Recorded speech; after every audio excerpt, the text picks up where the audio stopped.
こんちは。今日も 4G やっていきま。あれ、間違えて MH4 起動してますよ。何を言ってる、時代は MH4 だぞ。去年発売のタイトルで5穴から出たの知らんのか。いやこっちのセリフだよ。ついに花粉ひどすぎておかしくなりましたか。という茶番は置いといて、今回は4をプレイします。あくまで単発ですけどね。以前、4から 4G の進化点まとめという動画を上げてね。今回は4視点で実際にプレイしていくぞ。プレイ時間は 4G の半分以下だからやり込みきれてないが、当時リアタイで数百時間は遊んでるぞ。はい、やってきました MH4。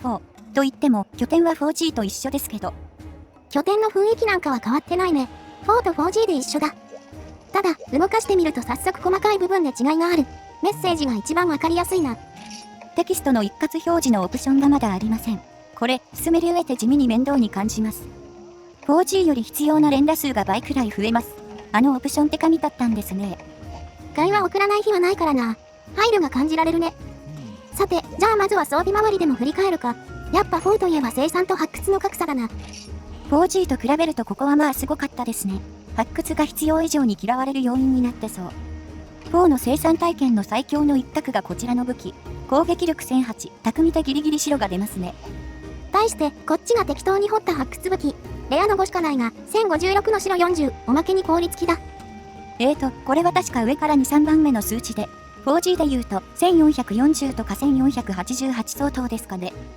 1488なら6レギでいいので選択肢に入りませんが、4自体はそれに並ぶ武器すら作れませんでした。もちろん、発掘ならこれ以上も出るからね。1104や1152で白が長い武器があるぞ。当時のオンラインは生産だと体質勧告が避けられない。リアルにそんな雰囲気だったな。キック機能がなかったのでカオスでしたね。入る側も入られる側も得しない状態。一方で、防具は 4G ほど発掘が目立っていませんね。この時代はポイントが低かったので。例えば東証の最高値は3ポイントだ。これはリベリオン銅の東証3スロ1に劣ってる。4は優秀な銅装備とバイカ防具の組み合わせが人気で、発掘は若干効率が悪かった気がするな。このナルガバイカなんかも象徴的なテンプレですね。まだナルガの巧みがナーフされる前のもの。4から 4G での分かりやすい弱体化は珍しいです。今思うとやりすぎなような。言うて火力不足だからねこの装備って、回避性能3がお手軽すぎるってことかな。イベント防具のザディアス腕越しも鉄板。マガジンピシャルだね。イベント防具も 4G ほど強烈ではないですかね。GX ハンターやスタナイクラスのものはありません。ともかく発掘武器の強力さだけ抜けていますね。当時は反発が多かったのもうなずけます。武器が直で掘れるシステム自体も衝撃だったからね。その上、大抵が生産より強いってのはさすがにあかんか。それで、装備の次は肝心の武器種事情だ。武器種間のバランスみたいな話ね。これは 4G より圧倒的にひどいですね。特に太刀や双剣あたりはだいぶしんどいです。太刀はどの色からも無色に戻るゲージの使用。双剣はデフォ技もの削除、速度鈍化が響きます。4って武器種根本の仕様が弱体化してるんだよね。つまりシンプルに使いづらい。4G の格差は対極限などシステムとの相性が主だが、4は武器そのものが使い物にならない感じ。状態以上の発掘なら双剣は強かったですが、4G よりもかなり使用感は劣りますね。ヒットストップが軽減される前だからね。4双剣はとにかくもっさりしてんのよ。あと調整不足といえば新武器のチャークかな。正直、こっちはかなり空気だったけど。盾強化や調出がまだありません。頼みの発掘武器もなし。ただ、こっちは新武器ゆえに仕方ない部分があり、過去作との比較がないからまだ平和でした。同期で暴れてた総中魂との比較はあったけど、元々の使い手がいなかったからね。そういうことで、武器種間バランスはかなり悪い。ギルクエで通用したのはほんと数えるほどだったな。安牌はやはり体験か発掘拡散弓でしたかね。火力面では発掘ガンスも強かった気がします。先ほども言った通りで、オンラインにキック機能がなく、バランスの悪さとともに最高の比率機空間でしたね。4G のギス音プリも大概だったけどね、カオス具合は4の方がすごかったよ。例の公式放送パターン事件も4時代だったよな。この時を象徴するような出来事だ。キック機能なんてない方がいいんですが、本無料のゲームでは無理ですね。続いてはギルクエ事情です。オンラインの雰囲気はこれまで話した通りですが、根本の部分は 4G と変わらないね。ラージャンやミギラーはこの頃からすでに人気だった。でもいくつか異なる部分もある。このティガラーがわかりやすいかな。当然ですが極限化はまだありません。ティガは最高レベルになっても恐竜化止まりです。レベルは100が最高、91以上から報酬が最高になります。ほいでた、幻のツタティガだ。4G では入れないはずだが。この時代、スタランと共にツタティガも人気を博した、高い報酬なのにハメができるっていうね。一応、ハメはドスランより少し難しいです。ひるみ耐性の差ですね。この戦法は、ドスランだけ許されることになりました。さすがにティガクラスがハマるのはまずいとの判断か。アシュまで普通にはめられるからね。4G も継続してたら一番人気になってたかも。こんな感じで、当時から色々攻略が開拓されてたよ。MH4 時代はハンターの火力が追いついてなかったしね。相対的なモンスターのステータスは 4G 以上ですね。とにかく火力が足らず、時間がかかります。その分、4G は極限など他の面で難度が高い印象。ハイリスクハイリターンな仕様になってます。この辺のバランスは 4G の方が好きだな。慣れるまでは大変だけどね。こういうハメの開発とか、最初に見つけた人はすごい。本当に尊敬するよ。研究とやり込みによるものですね。なんなら今でもお世話になってます。さてと、せっかくなので何かクエストやりましょうか。あんまり手持ちは多くないですが。クエストの操作感とか違いもあるからね。そうするか。ほい、戻りましてギルクエを選択。やっぱりラーラー100かな。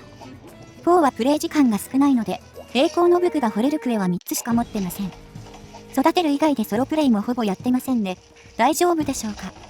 この体験装備、抜刀術すらつけられてないからね。火力は弱得だけだぜ。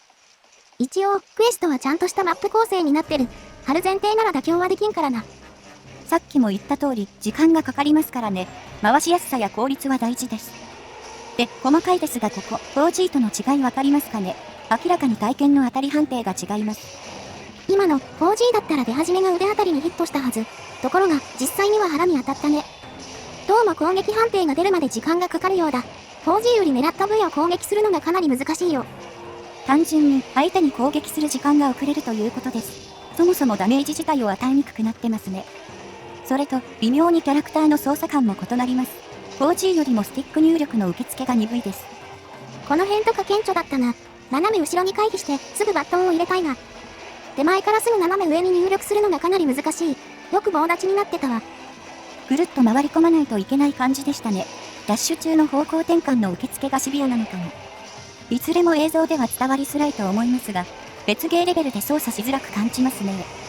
4G ってこういう細かい部分も調整されてんのよね。改めて実感すると感動するレベルだ。体験のアクションは変わってないんだけど、拡張版でも操作性は常に追求されてんだね。あとは、ラージャン君も G 級とはだいぶ違いますね。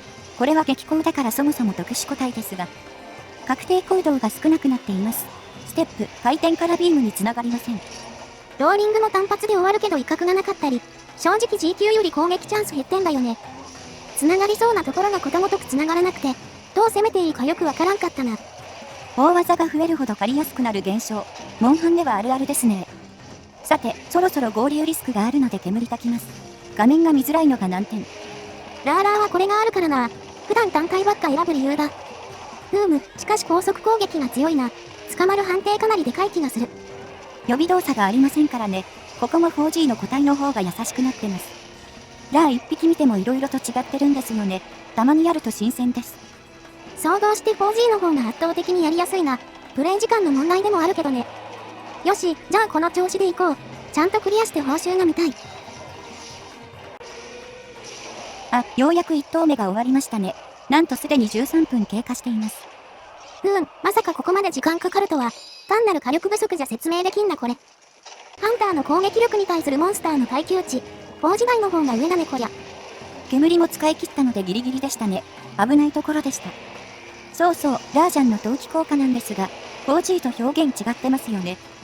腕と、よく見ると角も青っぽくなってるね。4G だと赤しか見たことないな。これはこれでかなりかっこいいね。4G でもあるものだったらすまん。金属感が出てこっちもいいですね。硬そうな雰囲気を感じます。こういう違いって他にもありましたっけ？あったら当時感じてたはずなんですが。言うても12年くらい前の話だからな。覚えてないな。何より 4K 列のプレイ時間の大半は 4G だから、MH4 単体の記憶って正直あんまないんだよな。発売当時の印象は結構強いんですけどね。そもそも武器種が追加された最後のメイン作品だし。ただ、プレイ自体は今ほど熱中してませんでした。良くも悪くも従来通りの遊び方でしたね。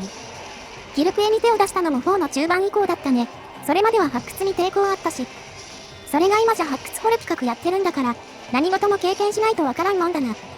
今となってはこのゲームに欠かせない要素です。樹海の亡霊の旅はまだまだ続く。ということで、そろそろ討伐が近づいてきました。20分を軽く超えておりますが。1投目よりだいぶ慣れたが、それでも時間かかる。攻撃チャンスと当たり判定がかなり響くな。後ろ足に攻撃を当てるのがめっちゃむずいわ。だいぶ腹に吸われてしまった。これのせいで転倒も遅れますからね。かなり火力が取りづらいです。この通りでダメージも普通に痛いし、2発はさすがに耐えられませんか。当時はこの攻撃力にかなり怯えていたね。初心者には心理的ハードルも高いだろう。賛否両論あるギルドクエスト、その原点となる修行だった。たっぷり25分ほどかけてクエストクリアです。動きがわからないとまあ、こんなものか。ではレア鉱石を掘ってお宝も取りに行きましょう。このクエは宝1の青さんでしたね。この時代の最高レアは栄光の武具だ。当時は憧れの存在だったよな。我々も当たりと呼べるものは数えるほどしか持ちません。まともな武器があるだけいいんですけど。いくら生産を超えるとは言っても、生蔵を無理やり担ぐのは NG ですからね。さて鑑定タイムだ。どれどれ。びっくりした。発掘ランスが出たかと思ったよ。これは塊さんか。上位って感じのレア度が並びますが、すでにレア級の神秘の5石がありますね。一部の湯河馬さんの神戸石が存在しています。4時代で考えるとぶち抜けて壊れてますね。通撃後攻撃14まで出るんだっけか。ほんとギルクエの有無で格差がすごいな。このレア6体験、強化すれば攻撃力1056の卓むしろ40か。生産超えてるレベルだね。これは確かに批判されるのわかります。クエスト難度こそ最高レベルですが。というわけで、少しですが MH4 の世界をお届けしました。他にも当時ならではのネタはありますがね。発掘の拡散5ガンスと拡散弓見せられんのが残念。ハンターランク580程度じゃ全然足らんな。改めて、4G とのプレイフィールの差にビビったよ。戦闘こんなにしづらかったんだな。モンスターこそ 4G の方が強力ですが、4はハンター側の貧弱さが目立ちましたね。たまには過去作やるのも楽しいですね。また何か動画でお見せしたいところ。ロスを断念した前科があるから慎重にしたいがな。常に可能性は模索していこう。ほいじゃ、次の動画で。またね。